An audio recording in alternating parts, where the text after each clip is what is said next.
Now, I would like to hand over the stage to Mr. Ibrahim Ahmed, again to conduct the panel discussion. Can we have a huge round of applause for the gentleman? Request our panelist to join us up on stage, Mr. Amitava Ghosh, Chief Technology Officer, Taxi for Sure. Mr. Bhupendra, CEO and co-founder, Simplify 360. Mr. Harish Bijur, owner of Harish Bijur Consultants Incorporation. Mr. Himanshu Khanna, Head of Marketing, Tata DoCoMo Business Services.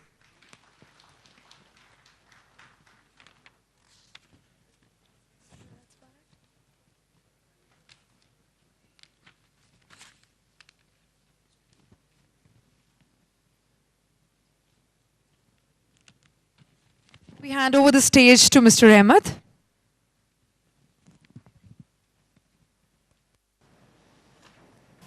I'm back on the stage. So I think the first session was pretty interesting, and very clearly all the signs and all the directions are in the all the signs and all the trends are in the direction of some of the things that we are discussing here. Today nobody really wants to get left behind for a variety of reasons.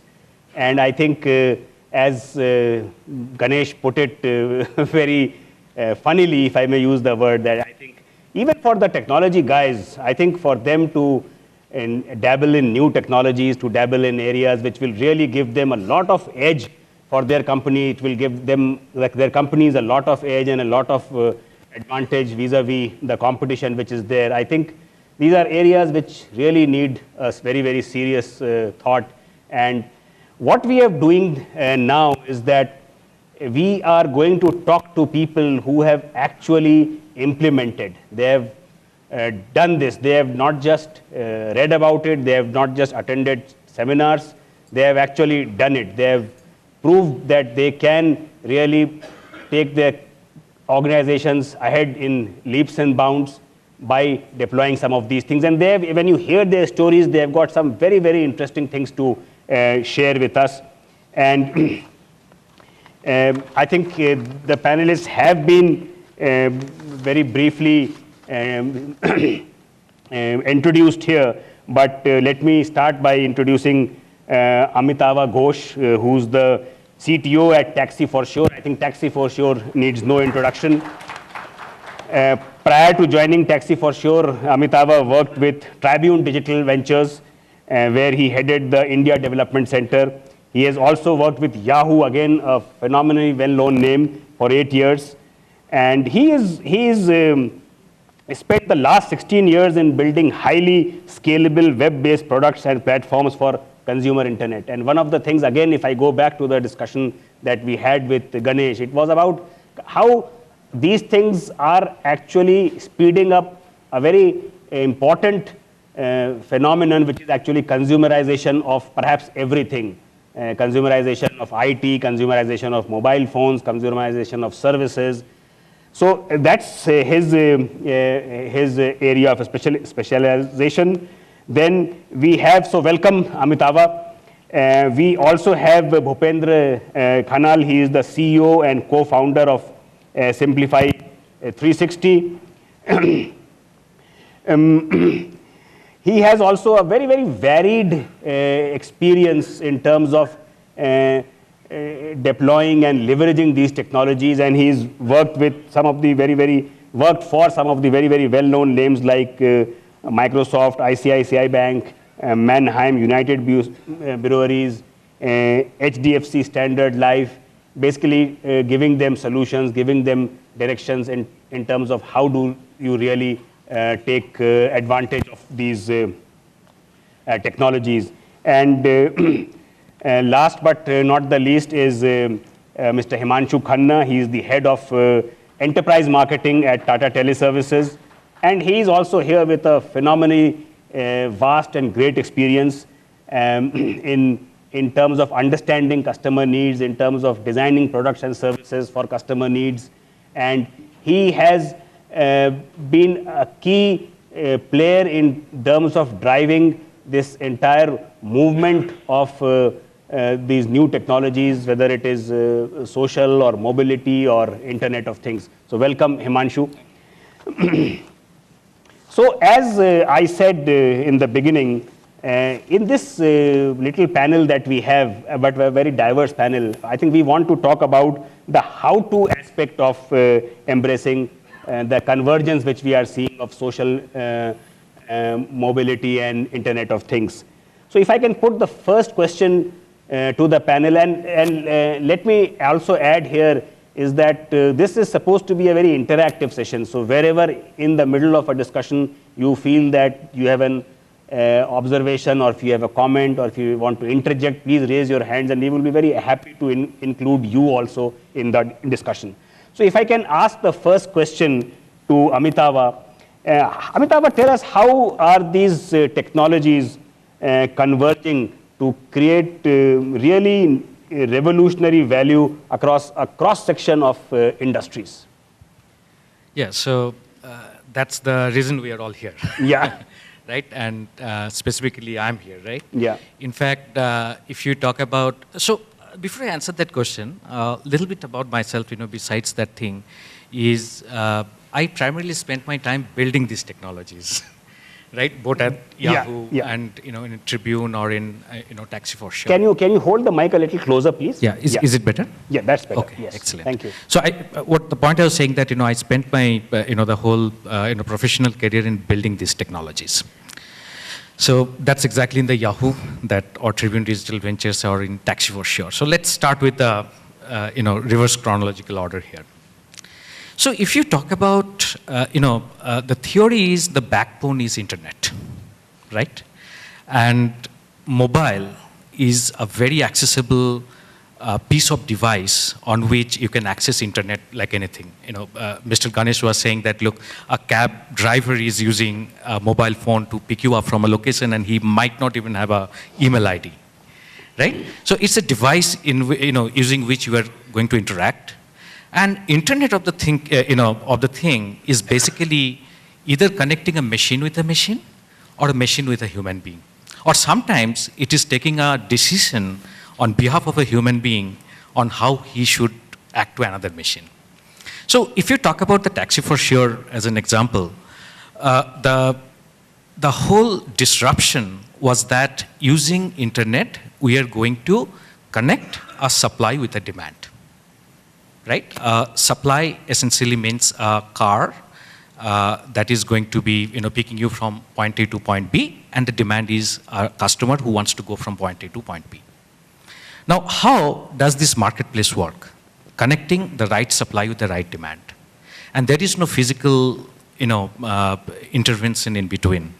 So a driver has a mobile device, and using its GPS, we know where that particular driver is. And on a customer using his mobile phone said that I wanted to be picked up from point A to point B. So you go and write a bit of algorithm to make sure, send this particular person to pick up this person from point A to point B. So that's the mobile part of it. It's acting as the gateway in which a supply and the demand marketplace working. The social automatically comes into the play because social cannot be used without the networking effect. It's always the social networking, right? So that you have launched such a service, how do you spread the word? One way you can do all your TVCs, above the line ads, and many other things.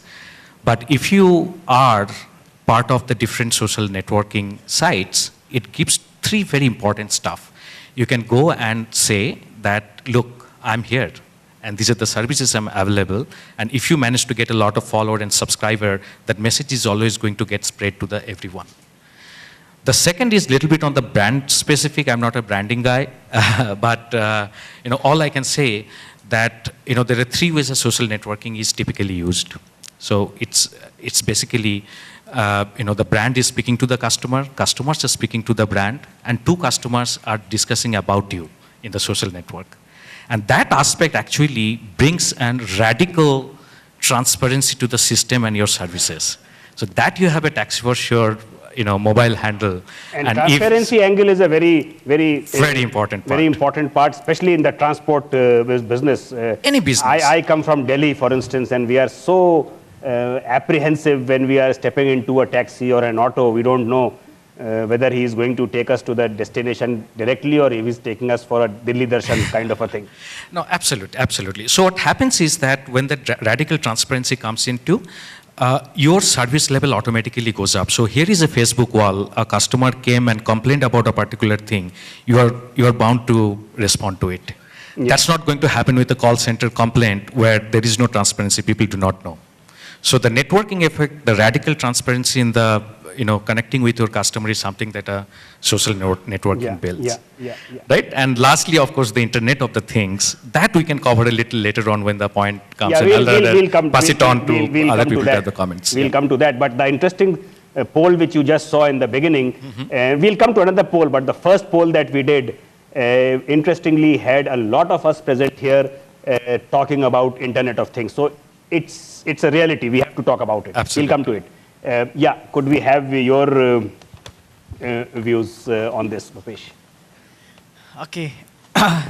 So I'll talk more about social media application right here. I was very surprised to see the poll. I thought social media would be the highest, but it was actually the lowest. So I started this company Simplify 360 along with my friends in 2009, and we were hobbyist people from technology and analytics. We actually didn't know what to do with social media, but at that point of time we thought there was tremendous amount of data being generated. So as an analyst, I got very fascinated with the data. And I thought if there is data, there is some power, so let me mine it. So that was the thought that we started this company. And after mining it, right, every 6 months I get surprised to see a new use case. Right? I'll give you some of the best implementations that we have done. So we implemented this listening and a contact center operation, which is basically solving customer queries through social media for one of the airlines in Asia Pacific. And they fly to 11 countries, and most of these nations, the people are different, right? They talk different languages, and when one person is flying, suppose I'm flying from India to Malaysia, and then I have a stop in Sri Lanka and Singapore. It is very difficult to have a connectivity first, and even though when I have a connectivity, when should I call the customer, the call center, and when the call center would call me, that was a big problem. So when we implemented, it was all through Twitter and Facebook, and we have a BPO partner, we implemented that. And we gave a solution where there were a set of people who could ask, customer could ask questions in any language, and the backend support, he will see everything in English, and the message that goes out will be in the language that the customer understands, right? And by doing this, it was very surprising for us, because we thought social media was a digital media service and it would be for marketing, but our biggest use case actually came from customer support.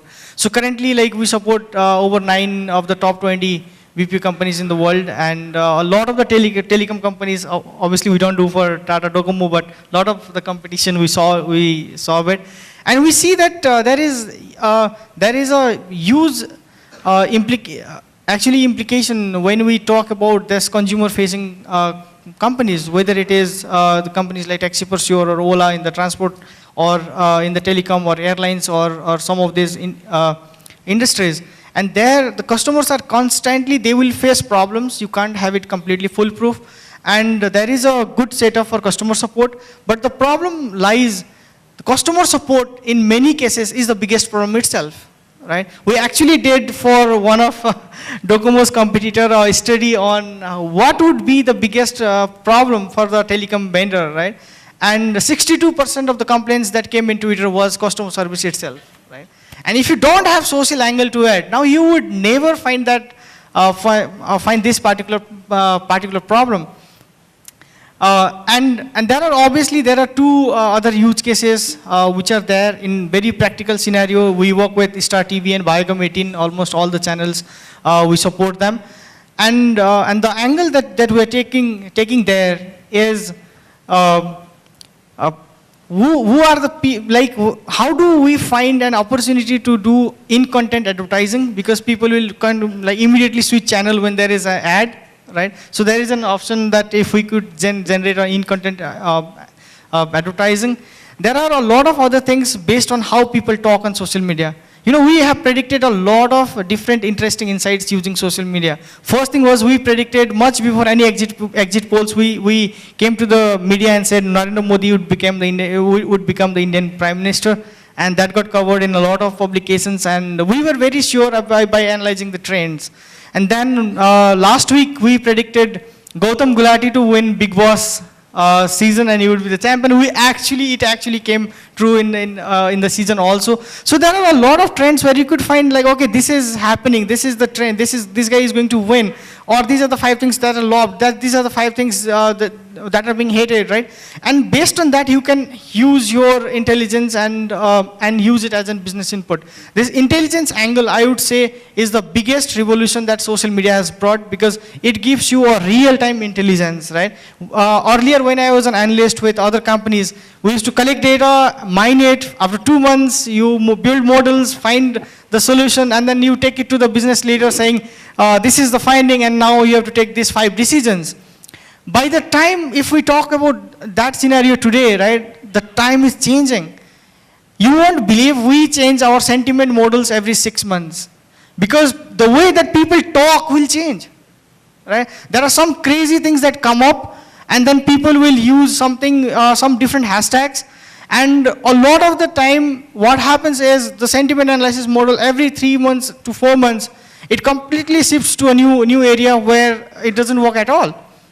So there are a lot of this on the intelligence side. The third thing, obviously, I think everybody here is aware that social media, Facebook and Twitter, we all use it on a daily basis, and there is a huge marketing angle to it, and almost every company uses it, and Tata DoCoMo is one of the masters in that. So we'll come to that, but basically you're talking about the power of prediction, which is actually being powered by social media, and then the power of prediction can actually get you money, it can get you bucks. Yeah, it's huge. It's actually a real-time intelligence. So currently, if somebody is using Simplify 360 as an example, right, you can every day, at a moment, you can just open and see how people are talking about your brand today, right, and where you could go. If the competition has done something interesting yesterday, today you have in the dashboard. So that real-time intelligence, I think, is the biggest power of social media. I'll come back to you. Himanshu, I think 2 fantastic case studies here who have really been able to leverage, and they are, I think, talking about their real life examples and in terms of how they've really been able to squeeze the best, and there's still a lot more to come. So where do you see things heading? I'm sure these people have said that those people thinking in terms of what all can they do, and obviously, as I said in the beginning, that the backbone for this, the infrastructure for this would come from operators like you. So I think you have got a huge business lying ahead of you. And it's not only for us actually. Very two examples which you mentioned, and the power you mentioned of social. I think let me take a step back. These are the 2. So he didn't share with us right now, but he was talking to us that his business is growing by 700% month on month. And if you take a step back, what is it? The phenomenal thing which is happening is that there is a huge alternate channel of demand which is coming from the social side of it. Traditionally, we have been having customers on a different mode, physical and all that, but here's a power of social which is bringing on these kind of customers, the avalanche of customers, if you can use that term. You don't know, what kind of scale can hit you, his example, or even the power of social. You can now know what is customer thinking about my brand. Number 1, very good thing. But that gives rise to challenge also. Are you equipped to handle the changes which it can force you to? Yeah. So that's where the M and I come in. Social side is a tremendous demand generator, and that's where the SMI thing comes in. Let me share one thing which I shared with you. 11th November, just to give you a scale of the phenomena. 11th November in China is a Singles Day. The big country Singles Day. And Alibaba's, I'll share that singles day sales number. In a single day, did $9.4 billion business, $9.4 billion in a single day, 278 million transactions, orders, and 43% of them via mobile. Let me state again because the scale is huge. $9.4 billion business, 278 million transactions, 43% on mobile. Now imagine if that kind of avalanche hits your business, is your business ready to handle the kind of pressure it will give you? Will you have your approval system, your systems in place, or for that matter, if your brand gets that kind of attractiveness, do you have the rest of the infrastructure, back-end infrastructure to cater to that demand, handle that? And that's where I think the challenge lies, and that's where the opportunity also lies. So I think social side has that ability to generate a lot of demand and very precise demand. You can pinpoint exactly, you can know to the nth level. But I think we need not, you need to get, because the audience here is typically the businesses, I think that's a given fact. We need to think about, what do I do with this? What do I do with this? And I need to channelize that information into my business model, into my actionables, and use M&I, which is a mobile-based applications to take real-time decisions. Because if that kind of avalanche hits you at 10 in the night, no way you will hold on to your approvals. You will like to give it approvals there and then in the night. You can't wait that I'll come to the office tomorrow morning and then decide what to do. That's where we need to get ready. So I think it might be a good time to do a small poll once again. And because we are now moving into how social media and the new technologies that